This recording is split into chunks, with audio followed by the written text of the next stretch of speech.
The fuel quantity indicators for each plane look identical, except for a different model number at the top of each unit. The ATR-72 should have a model number 2500. But according to the logs, mechanics installed a unit with the model number 2250 instead. Tuninter's maintenance logs offer a valuable clue.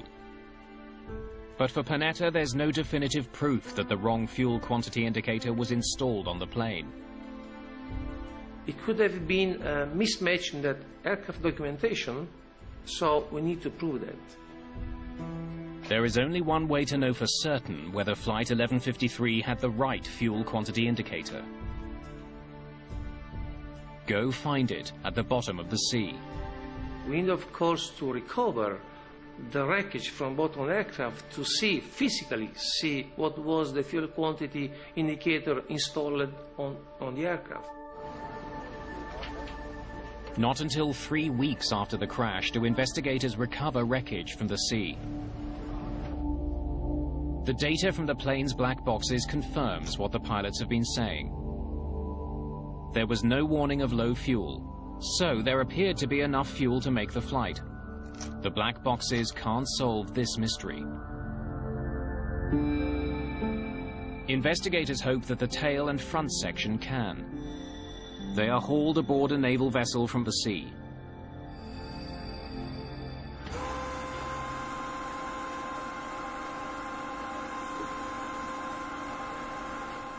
The moment the cockpit is hauled in, Panetta is there.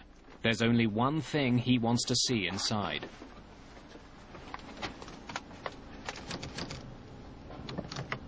So when the wreckage was recovered from under the sea and put on the ship deck, I realized that, as a matter of fact, the fuel quantity indicator for an ATR-42 was installed.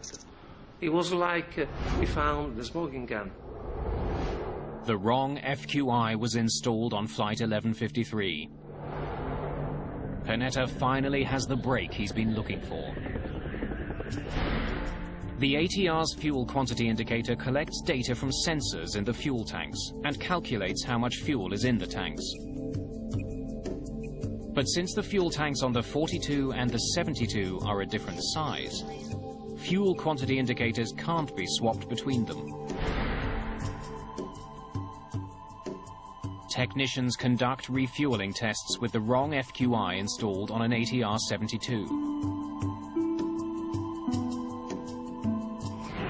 And the results are chilling.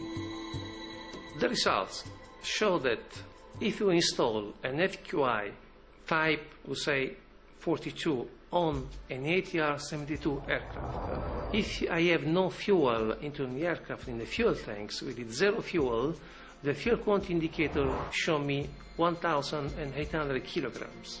Precisely the amount of fuel that the captain reported having when his engines flamed out. Cockpit fuel quantity 1,800 kilograms. Investigators conclude, at 23,000 feet above the Mediterranean, the wrong fuel indicator led the crew to believe that they had ample fuel, when their tanks were actually empty. Engine relight. Negative. They're not doing anything. The engines could not possibly have been restarted. With hundreds of ATR-42s and ATR-72s still flying, the implications are stark. Could there be other planes flying with the wrong gauge? The first safety recommendation was to mandate all operators that use ATR-42 and 72 aircraft in their fleet to check whether the right fuel quantity indicator was installed on the aircraft. Panetta and Caldarelli have uncovered the error that caused both of Flight 1153's engines to quit in mid-air.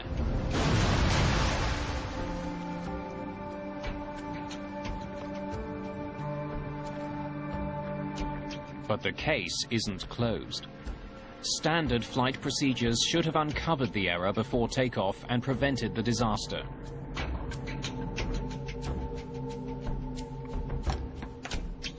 Captain Garbi's aircraft went in for repairs in Tunisia the night before the crash.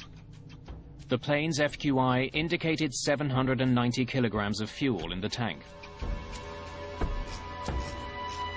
After the new fuel quantity indicator was installed, it showed that there was almost 4 times as much fuel on board, 3,100 kilograms.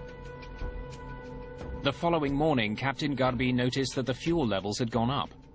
He assumed the fuel had been added. But when fuel is added to an aircraft, a refueling slip must be left in the cockpit. Where is the refueling slip?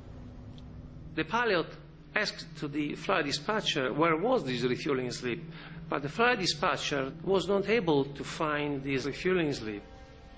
I'll get it to you when you get back from Jerba. Roger that. There was no refueling slip because the plane hadn't been refueled.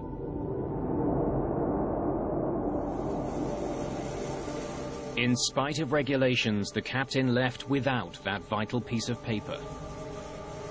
There are some standard regulations requiring the pilot to take off only when he is sure about the quantity of fuel. With the wrong fuel indicator on board and less fuel than he believed, Captain Garbi makes it to Bari, Italy, and tops up his plane for the next leg of the trip to Jerba.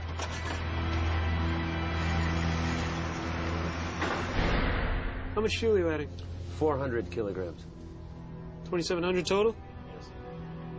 Believing he has 2,700 kilograms of fuel on board, Captain Garbi begins his flight to Jerba. If the correct fuel quantity indicator had been installed, the captain would have known that he had only 540 kilograms. Not nearly enough to make the crossing. Mayday! Mayday! Mayday! TUI 1153 requests immediate landing at Palermo. We've lost both engines.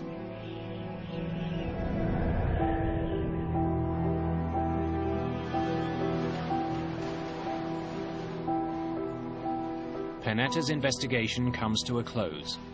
He draws up his final report. His colleague, Giuseppe Caldarelli, voices a bold view.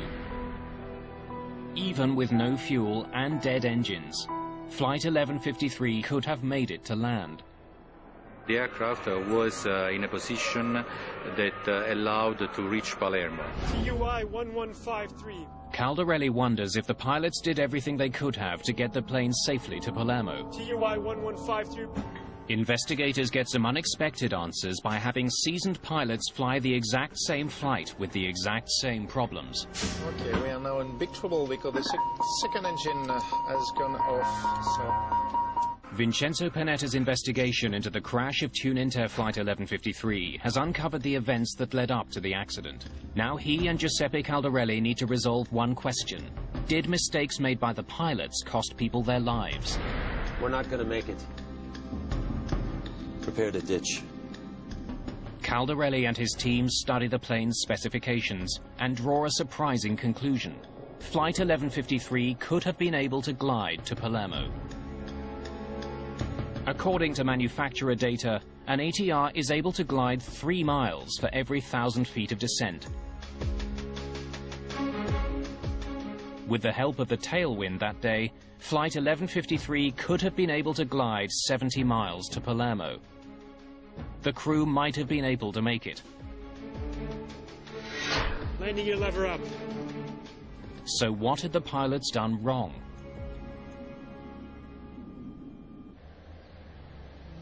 To answer that question, Panetta and Caldarelli recreate Flight 1153 in the flight simulator at the ATR facility in France.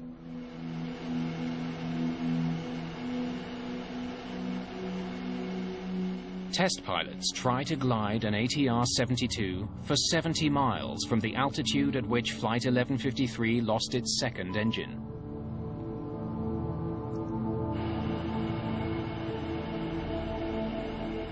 The simulation was requested to see the range of the aircraft starting from the second engine out. Double engine flame outs, you have to be very aware of the configuration of the aircraft in order to keep as much as possible the altitude and distance to fly before the crash. Stop! Stop. Engine number 1 is flamed out.